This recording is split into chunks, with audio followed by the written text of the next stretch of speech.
Welcome to Politics Done Right. I'm Egberto Willies, your host. Thank you very much for being here, and thank you very much for listening. Why do I say politics done right? Because right now, folks, politics is done very, very, very wrong. So what do I want to speak about today? I want to speak about Obamacare, the Affordable Care Act. What are we hearing, folks? All the things that we're hearing on folks like to call it the mainstream media. I call it the traditional media. Actually, I was told to start calling it traditional media by a good friend at the Daily Coast, where I also write. He said, why are we calling this the mainstream media? They're not mainstream. It's a corporatist media. You want mainstream media? You come to KPFT. You come to public-based stations. You go to stations that are there to give you real information, unbiased, unfiltered. That's the only place you get them. Well, folks, what I really want to talk about today is Obamacare, and I'm going to try to set some time in there that if folks want to ask some questions as well, they can call in and we can talk nicely. We can just talk.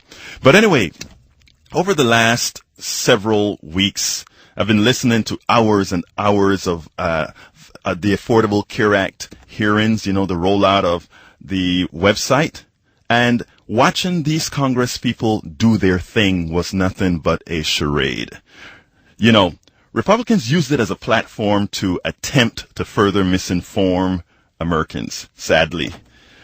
The format did not lend itself to enlighten Americans about the realities of America's pre-Affordable Care Act failing insurance market. They didn't do that. Broadly, one could divide America's insurance market into 6 segments. The employer-based insurance, that's where you get insurance from your job, Medicare insurance, Medicaid insurance, children's health insurance, health care programs, that thing that they call CHIPS, military insurance, and individual insurance. 55% of Americans receive health insurance through their employers. 31% of Americans receive health insurance through Medicare, Medicaid, military, and CHIPS.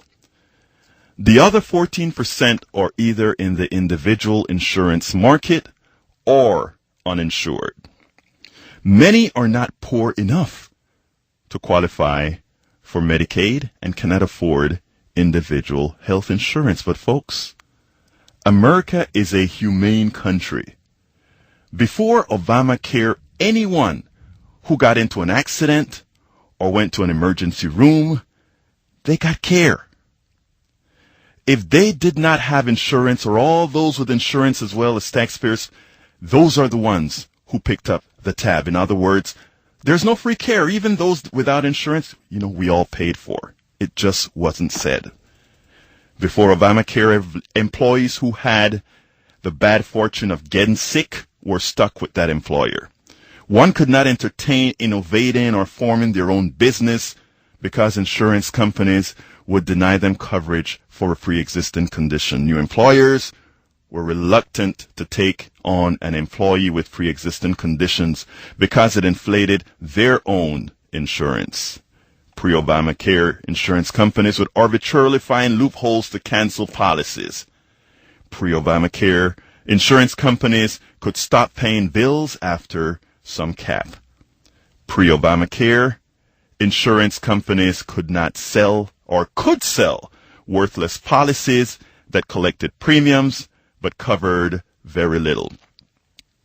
When the patient needed insurance, they realized they were not covered. This is important, folks. That is important to know. Those were the things pre-Obamacare. For anyone who is telling you, let's get rid of this thing, let's get rid of Obamacare, let's get rid of the Affordable Care Act, ask yourself one specific question. Do you really want to go back? Do you really want to go there again? Ask yourself, for all those that are attacking this program, have you ever heard them mention about the poor? Have you ever heard them mention about the working poor, the working middle class that simply don't have the buying power to have health care? Are we a humane country or are we not? Many of these serious problems are not obvious to the vast majority of Americans because they either have employer coverage or government coverage through Medicare, Medicaid, CHIPS, the military. What is obvious is that employers have been offloading more and more of insurance costs onto their employees. Individuals, sole proprietors, and those working for employers who do not provide health insurance suffer the brunt of the insurance companies' induced indignities. They cannot get insurance because of pre-existing conditions. They cannot afford insurance because individual insurance is too high. There are some who can afford insurance but simply decide that they rather take a chance. There were two options to solve America's dilemma. America could have adopted Medicare for all, which, by the way, is the most sensible thing that we could have done, but we didn't do it for very specific reasons. Many thought, oh, let's make this great thing, that great free market. Let that free market do it for us. It'll solve all our problems, right? The free market know what's best for you. Of course, I don't really know what the free market is. I'm a software developer. I have my own business. I have yet to see the free market really works. I like free enterprise. I love it. But this free market thing, folks, don't let them use free market and fool you with somehow that having anything to do with your well-being with insurance. The other method that could have been used to solve the American dilemma is the one that was chosen. It was a compromise. Actually, did anybody tell you that Obamacare was really a plan created by Republicans? Did they tell you that? Did they tell you that that was actually the plan Republicans submitted when Hillary attempted this back in the 90s? I don't think so. I don't think so. But folks, I am Egberto Willies. You're listening to Politics Done Right on KPFT's Open Journal Community Spotlight. And I continue. And by the way, folks, please feel free to give us a call because I actually want to hear points of views. Actually, I would love to hear from somebody as well who wants to get rid of Obamacare. I want to hear your point of view. I also want to hear those who know that Obamacare is going to be of help to them. And I also want to hear from those who really don't know. They're just confused because of all the misinformation flying out there. So, give me a call. But let's continue. Liberals wanted Medicare for all, a single-payer system. It is more efficient because since everyone pays into the system like Social Security, no one can game the system. Everyone is covered. We're talking single-payer, folks. Medicare for all. Everyone can go to any doctor or hospital of their choice.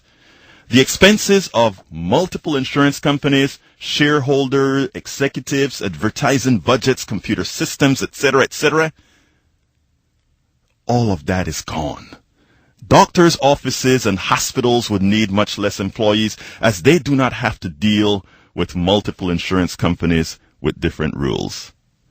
All these savings go directly into providing health care or lower taxes. Isn't that what we want as well? Lower taxes for those that are clamoring to get rid of Obamacare because of taxes. Guess what? Okay, let's do it, but let's go single payer. It should be noted that private insurance pre-Obamacare had an overhead north of 25%, while Medicare for all, single payer, only has one of about 3%. The overhead is your premium dollars going into the pockets of shareholders, executives, and other expenses. Do you want to know what this fight is all about, folks? This fight is about taking your money and giving it to a very few people, and they realize that if we open this system up, if we free this system, if we free ourselves from the chain of insurance companies and the profiteers, you are no longer sponsoring the wealth of a very few. You're suddenly making things better, not for them, but for you. What did our president choose? President Obama chose a pattern based on, or for a healthcare insurance system based on that guy he ran against, Romneycare. Why did he do that? Well, Romney instituted that Heritage Foundation type policy, insurance policy in Massachusetts, and it, to put it bluntly, it's marginally successful. It's not as inexpensive as it could be, but it is marginally successful. Single payer would have been better. So let's go ahead. President Obama chose the private insurance market as a compromise. What is ironic is that Obamacare is based on the Republican alternative to Hillary Clinton's proposed healthcare overhaul in the 1990s.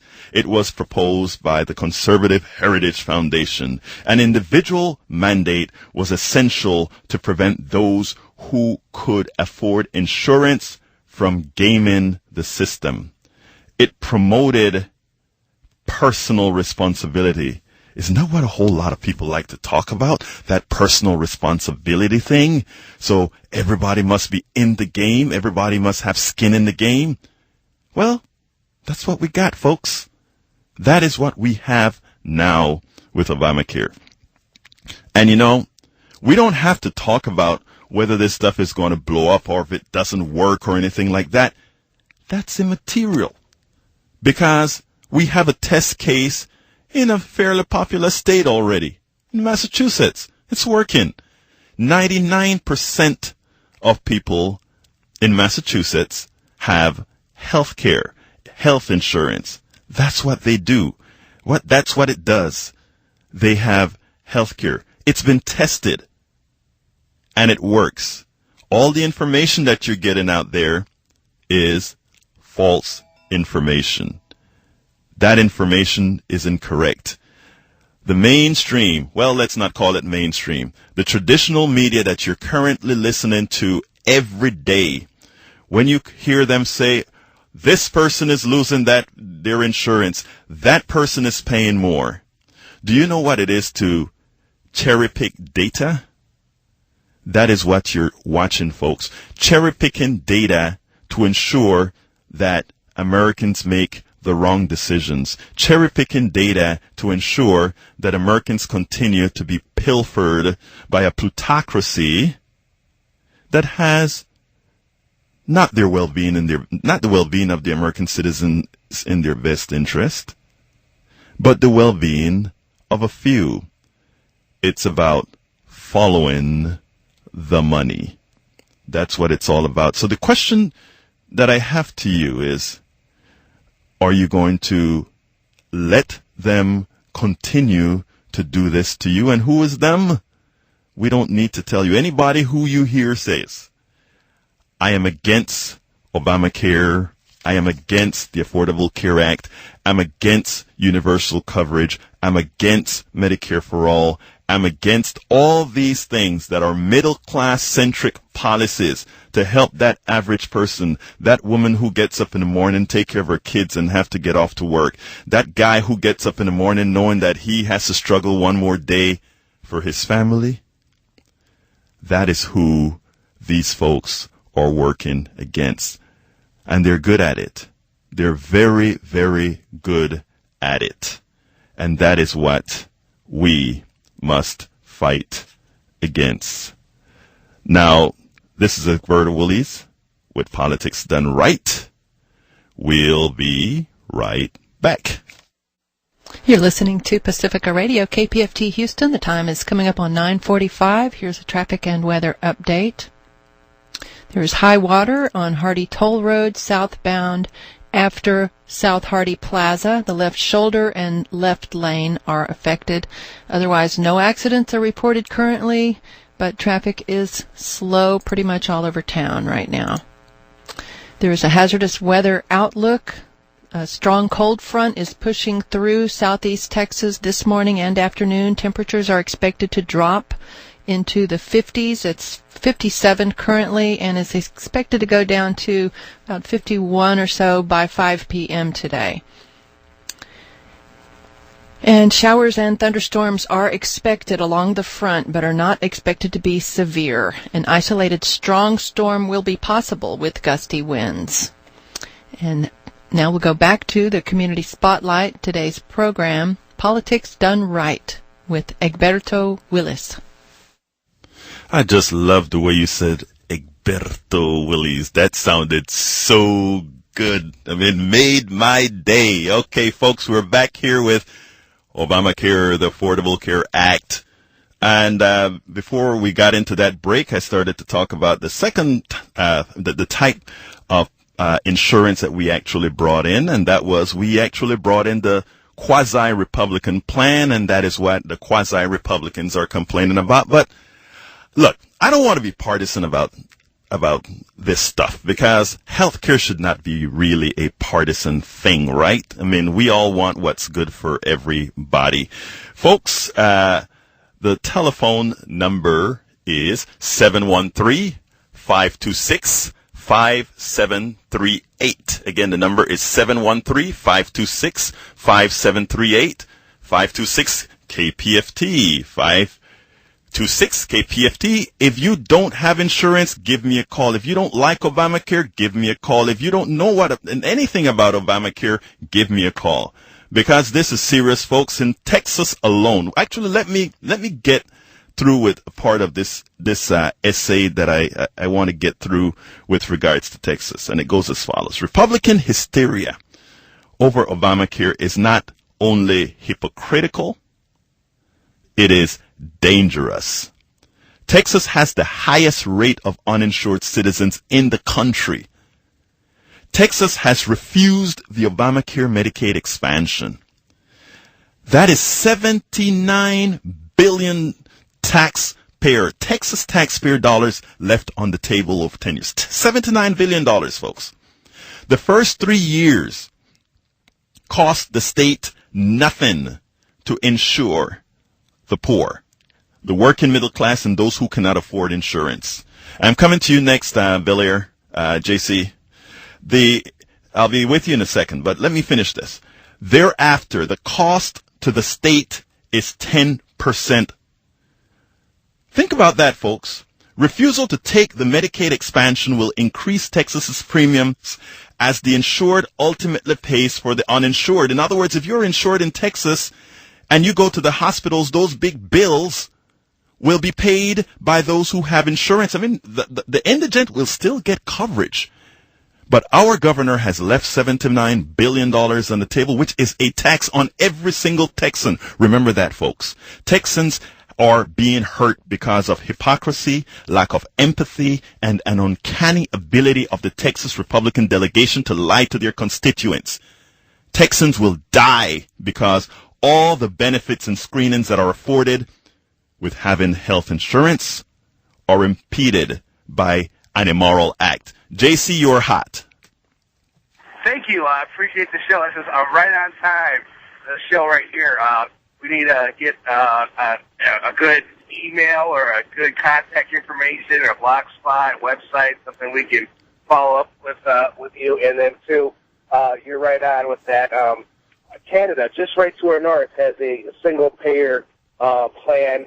And guess what? They're paying $7,500 per person per capita up there for their health insurance. I'm sorry, they're paying $3,500 per capita for their insurance up there. We here in America pay $7,500 per capita here in America. So where's the difference? The difference is, like you said, in the pockets of the rich, the people that are playing the game. And we need to just wake up and realize that the real fight is not over whether you have freedom of choice and who's covering who. The real fight is how much profit can the people that have the money continue to keep getting the money. JC, you are absolutely right. You're so right. But let me tell you, you just said something. First of all, as far as contacting me, you can contact me at egberto@egbertowillies.com, or you can go to my website at www.egberto. Actually, you don't need the www. Just go to egbertowillies.com. But let me tell you something, buddy. You are absolutely right. But I want to say something. I work with several groups, Move to Amend and Coffee Party USA. And what we tell people is something that is simple. You're not going to get all this information over our traditional media. You're not going going to get any of that. We the people, those in the know, we're going to have to go talk to our neighbors. We're going to have to go in our coffee shops and pick up conversations. We're going to have to go into grocery stores because there's a concerted effort to thwart what we really need to do as a population. Okay? Yeah. So another thing yes, is sir. that there's a lot of fear about changing their policy. Right. We have to realize that the only thing we should be doing is moving to single payer. If we're going to change anything, we should move to single payer, because Canada has less babies dying per year because of their health care than we do, and they live longer than we do. Look, JC, you're absolutely right, but you know what? The problem is that enough people don't know that. So what we have to do as a community is use all the resources that we have at our disposal. I mean, people don't realize the power of social media. And let me tell you, the power that you have as one single voice within whatever social media platform you have is powerful, because the people that you're going to be initially in touch with are people that trust you. Now, the other people that you're in touch with, they have people that trust them. So if we use that actually it's what they call a geometric progression of getting information out, we can actually beat what the mainstream or the traditional media is doing right now. The mere fact that you know means that you have power. Now the problem, what we need to do, is convert your power into a message that everybody can listen to. JC, thank you very much for calling. We have another caller I need to get to, and that is going to be Charles. Charles, you're hot. Yeah, good morning. I just a couple of comments. One, I wish people would stop calling it Obamacare. That just sounds derogatory. I mean, it's the Affordable Health Care Act. So it sounds like people are laying blame. Charles, you're correct. I'm going to let you finish your point right now, but I just want to tell you an incident that happened. My daughter went to the University of Texas, so we're in Mount Vanel doing some videos for CNNI reports, and this lady stopped us and she wanted to know what we're doing, and we said, hey, we're doing some stuff on Obamacare. After we did that, I said, would you do a CNNI report with me? She said, oh yes, I'd be happy to do it. I said, what do you think about the Affordable Care Act? She said, huh? And then I said, Obamacare. Said, oh, I know that. I hate it. I'm like, oh, okay. But anyway, I just wanted to tell you why it is that I still use the term Obamacare, because a lot of the listeners that I need to reach don't know the Affordable Care Act. You would not believe. And I speak to a lot of people. I always have to bring it back to Obamacare. But please make your point, my friend. Yeah, that's unfortunate, because I think it's a right-wing type of moniker that's stuck, and it sounds derogatory. But exactly. I agree with the last caller. It's a shame during the negotiations that single-payer government-sponsored wasn't even part of the negotiations. And most people in the country are aware that that's the system we should be looking at. So that's my comment. Well, look, thank you very much for the call, my friend. I'm McBurdo Willies. Folks, you're listening to Politics Done Right on KPFT's Open Journal. Look, I love that the two callers that came through actually, for all practical purposes, see the light. But then again, I have to say one other thing.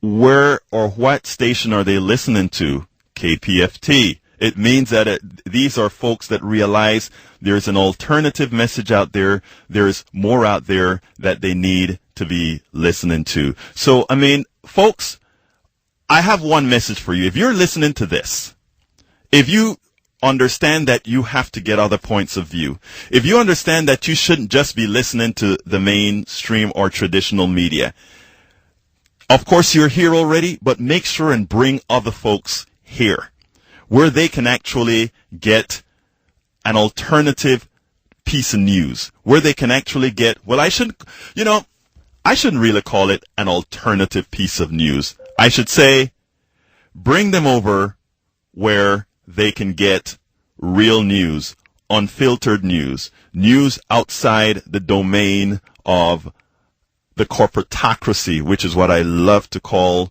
what our main or traditional media is now, a corporatocracy.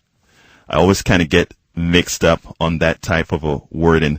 But folks, we're going to be coming to the end of this show pretty soon, and what I'd like to tell you is I hope going forward with your friends, with your family, and you know it's Thanksgiving time, folks. It's Thanksgiving, and there's a whole lot that goes on around the table. You know, we have those boisterous cousins and aunts, especially here in Texas, that are pretty much brainwashing. They're going to say, the Affordable Care Act. Well, in deference to my friend who just called Obamacare, I need to say it here. Obamacare, they're going to be saying, Obamacare is no good. They're going to be saying, Obamacare is going to take away your freedoms. All these messages, it is up to you not to acquiesce to that. It's up to you to not be quiet. It is up to you to make yourself heard. You're not only doing it for yourself, you're not only doing it for your kids, you are doing it for your country. And this, for real, is doing it for your country. Because we are dependent on having a healthy country. A healthy country means a healthy economy. A healthy economy means a prosperous country, which is all that we're fighting for. Folks, thank you very much for listening. And I'm Mike Berta Willies. And again, you're listening to Politics Done Right on KPFT's Open Journal. You have a wonderful day and enjoy the cold.